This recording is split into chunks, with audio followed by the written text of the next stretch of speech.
আরে ভক্ত যদি গুরু দর্শন না করে এমন গুরুকে দিতে পারে যে ভক্ত তার আত্মার আত্মা যাদের কোণে থাকে তারা এরা বুঝবে না। তাই নিজেকে দেখতে আসতে হয় ভক্তে।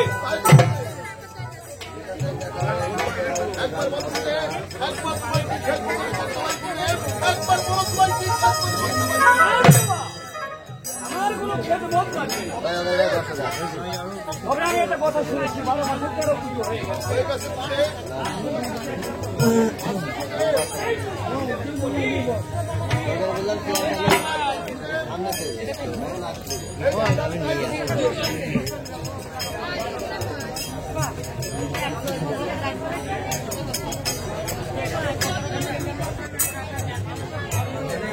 আমি বলি এই পুজো তুই এই হারমোনিয়াম লাগবে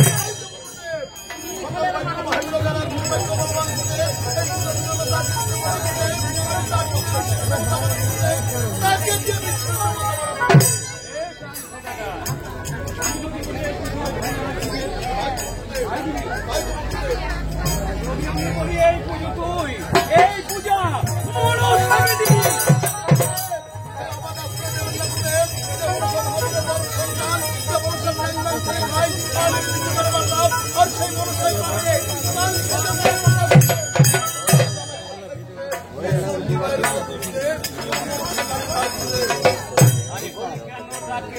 বসে দেখে দেখ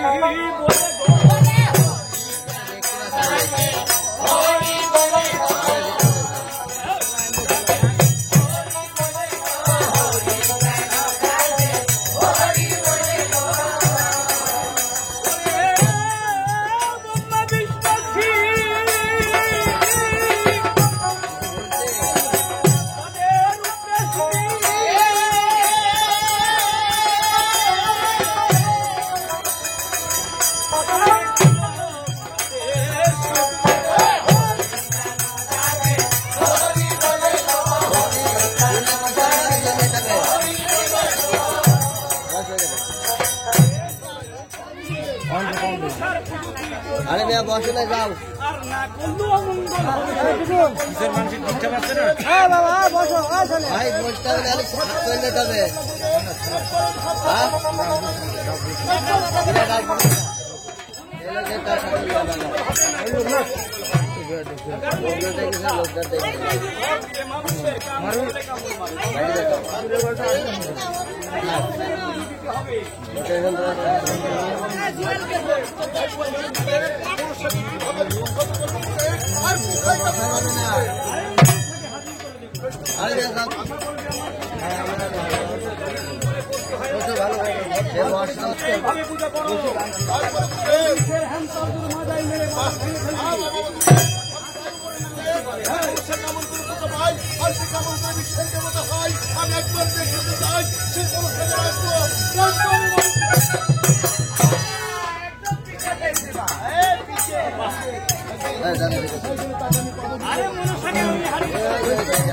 আমি আমার দ্বারে দ্বারে থাকলাম বুঝেন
তাই তো দাদা, আজ এই তো বলা সময় হলো।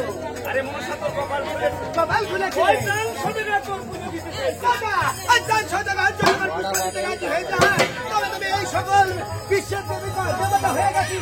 দাদা, একটু সবাই আমাকে এখনো হইসনি। দেবে তার কত দেবতা হবে না? এমন করে বলবে দাদা, আমি তো আনন্দে ওই দিদি চাইছে।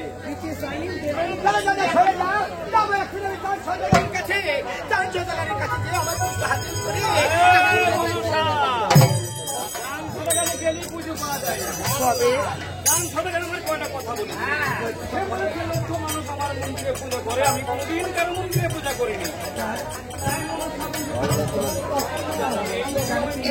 আমাকে দেখি নাই, না হতে পারবে, আমি তোমার পুজো দেবো। বা দাদা বা, আজ তুমি নাকি এই মাত্র বললে চাঁদ সওদাগরের মন্দিরে সকল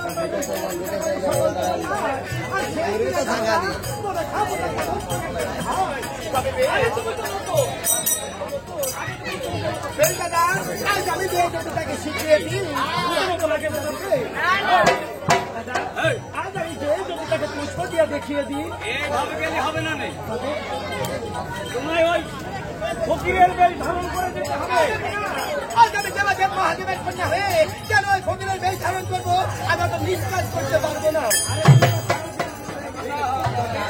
অনেক সময় চলবে ফকির হবা, আবার চলে আসবে। এই, তবে কি আমি পুষ্প পাবো? পাবি। তবে আমার ফকিরে এই আয়। বাড়াইলে তো সকলে মোটা ঝাঁটা দিবে।